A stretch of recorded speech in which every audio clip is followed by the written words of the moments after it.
a todos? Nuevo vídeo y nueva cita con la historia. En enero de 1518, Carlos I de España, el que fue nieto de los reyes católicos e hijo de Juana, a la que llamaban la Loca, y de Felipe el Hermoso, hace una confidencia a su amigo el conde de Nassau. Le contó que estaba enamorado de una mujer, se llamaba Germana, y era 10 años mayor que él. La había conocido gracias a su abuelo Fernando el Católico, porque éste, en su testamento, encargaba a Carlos lo siguiente: que la reina viva donde pueda ser honrada y favorecida de vos, y remediada en todas sus necesidades. Y es que en ese momento, a la muerte de Fernando el Católico, Germana se convierte en la reina viuda. Habían pasado ya 10 años desde que se celebraran las velaciones entre Germana y Fernando el Católico.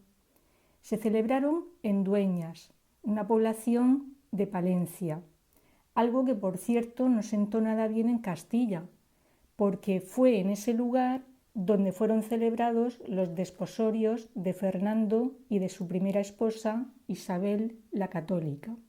Pero la elección del lugar no fue casual. Con ello, Fernando se reafirmaba como regente de aquellas tierras, y lo hacía frente a su yerno Felipe el Hermoso, quien aspiraba a la corona de Castilla. La unión entre Fernando el Católico y Germana fue en el año 1506. Ya habían pasado, por tanto, 2 años desde la muerte de Isabel la Católica.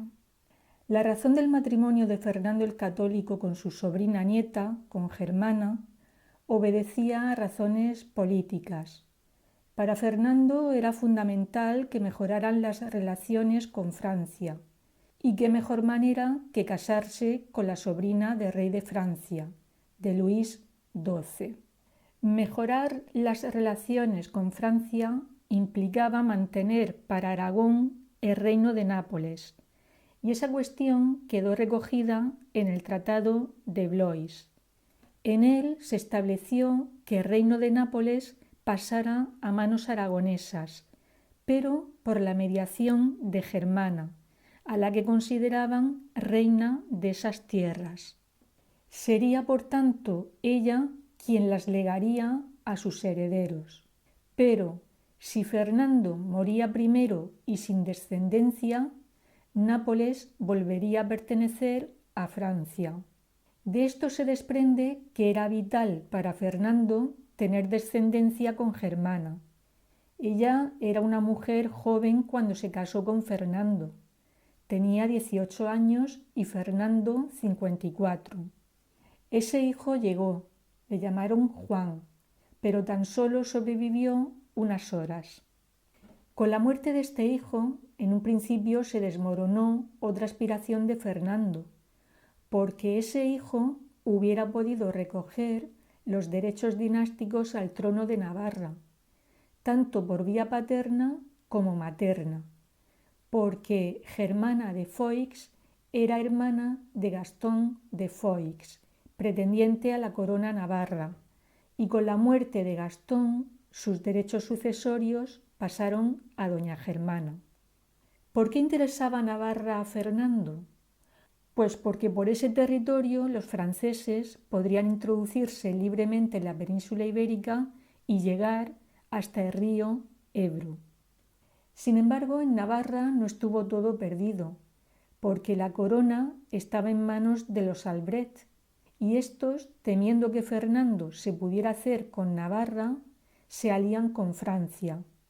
Pero Francia estaba enemistada con el papado, situación que aprovecha Fernando para intervenir en Navarra y hacerse con su corona. Lo que en un principio fue un matrimonio por razones de Estado, evolucionó hacia un matrimonio presidido por el amor, al menos por parte de Fernando.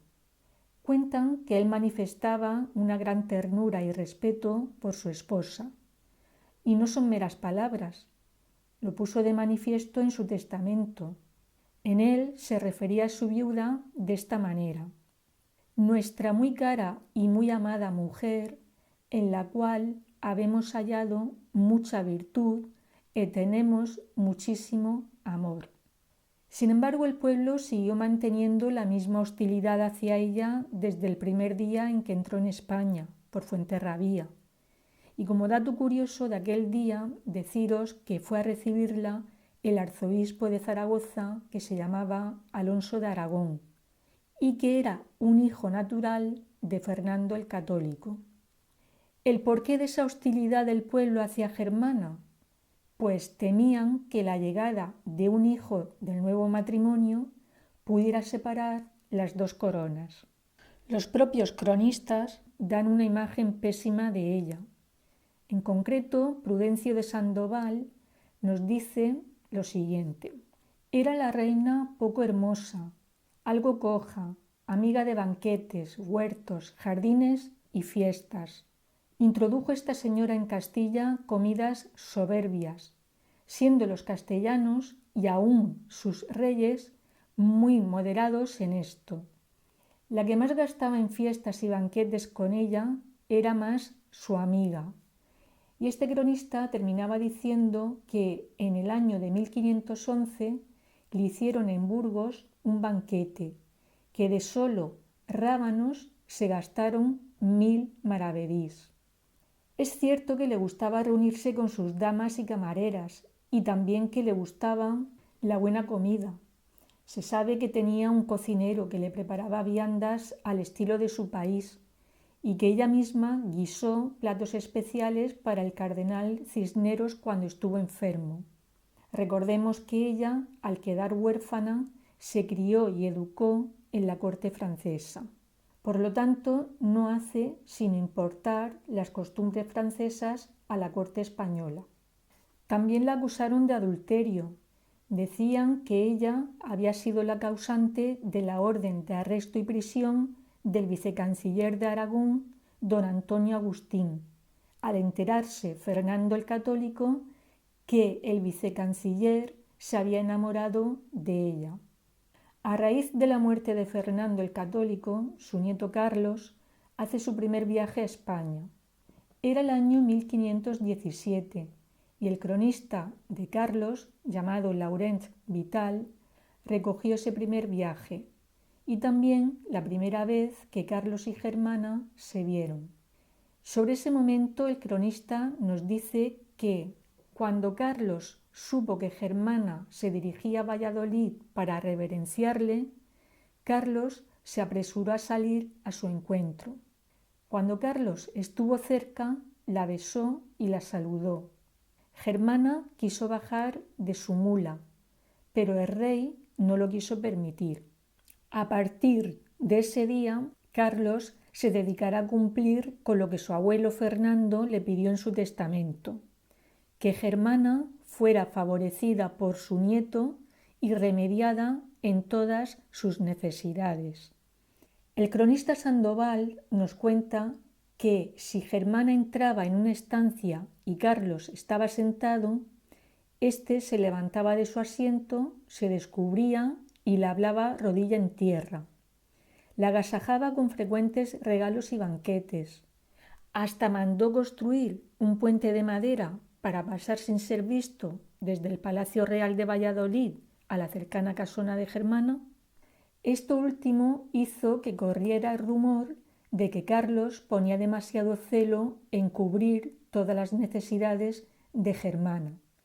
Así que para proteger la reputación de ésta, se organizó en 1519 la boda de Germana con el marqués Juan de Brandenburgo, que por otra parte tendría voz a la hora de la elección de Carlos como emperador. Germana de Foix ya no era reina consorte, pero tampoco se libró de las críticas cuando ejerció como virreina de Valencia entre 1523 y 1525. En ese periodo, algunos historiadores la han acusado de ser demasiado cruel en el control de las germanías. Parece ser que aplicó torturas como desorejamiento, azotes, arrastramiento. Otros historiadores, en cambio, afirman que ella solo era el brazo ejecutor de lo que Carlos ordenaba. La rebelión de las Germanías fue el enfrentamiento armado entre los distintos gremios de la sociedad del Reino de Valencia y la nobleza. Doña Germana de Foix volvió a quedar viuda, pero volvió a casarse en 1526, esta vez con don Fernando de Aragón, duque de Calabria, ocasión que fue aprovechada otra vez por los cronistas de la época para ridiculizarla. Así el cronista castellano Francisco de Zúñiga relata lo siguiente. En el mes de junio de 1526, don Fernando de Aragón, duque de Calabria, se casó con la alta y redonda reina Germana, que fue casada con el rey católico, y una noche, estando con ella en la cama, tembló la tierra, y otros dicen que las antífonas de la reina. Como quiera que sea, con el miedo del temblor de la tierra, esta señora saltó de la cama y del golpe que dio, hundió 2 entresuelos y mató un botiller y 200 cocineros que abajo dormían. Parece ser que Germana con los años engordó bastante debido a una enfermedad y los contrarios a ella pues aprovechaban este problema para ridiculizarla. Se cree que Germana de Foix murió de hidropesía y lo hizo en el año 1536. Será el testamento de Germana el que descubra el gran secreto de Carlos I de España y V de Alemania, porque Germana dejó escrito en su testamento lo siguiente: un rico collar de perlas a la hija de la majestad del emperador, por el sobrado amor y voluntad que tenemos a su Alteza. El duque de Calabria, el viudo de Germana, dirige a la emperatriz Isabel de Portugal, que era la esposa de Carlos V, una carta que escribe 4 días después de la muerte de Germana. En ella da cuenta a la esposa de Carlos de la enfermedad de Germana y añade: con esta irá la copia del dicho testamento autenticada, porque por ella vea vuestra majestad el legado de las perlas que deja la serenísima infanta doña Isabel, su hija. Esa hija que tuvo Carlos con Germana fue el secreto mejor guardado por Carlos. El hacerlo público podía haber sido utilizado por cualquiera de sus enemigos, como eran los luteranos, los agermanados, los comuneros. Por ese motivo, Germana no hace referencia a Isabel como a su hija. Es su esposo, el duque de Calabria, quien en la carta privada hace mención a esa hija. Isabel fue el fruto de ese amor. Ingresó en el monasterio de Nuestra Señora de Gracia en Madrigal de las Altas Torres. En ese monasterio también se encontraban 2 hijas bastardas de Fernando el Católico. Una de ellas, llamada María, era hija de una dama portuguesa, de María de Pereira, y la otra, también llamada María, era hija de una dama vasca llamada Toda de la Rea.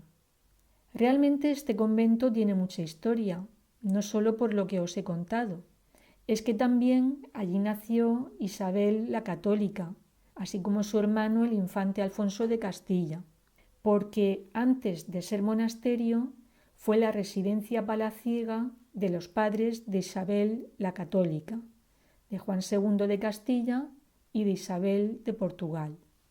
Bueno, pues con esto terminamos nuestra cita con la historia de hoy. Si os ha gustado, le podéis dar al me gusta y también os podéis suscribir a un efeméride con historia. Hasta el próximo día.